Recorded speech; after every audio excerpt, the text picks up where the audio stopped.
अस्सलाम वालेकुम दोस्तों, पंहिंजा ड्रामे जी नई अपडेट में तव्हां सभिनी पहिरीं प्यारनि खे दिल वारनि खे सिंधी ॿारनि खे ख़ुशि आमदीद।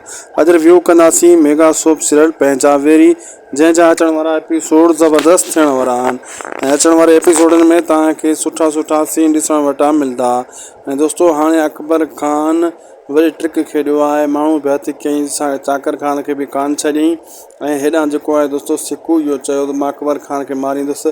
यानी सिकू फ़िलहाल दिलावर खान जो एतबार खटणु चाहे थो, पोइ दिलावर खान खे सिधो कंदो।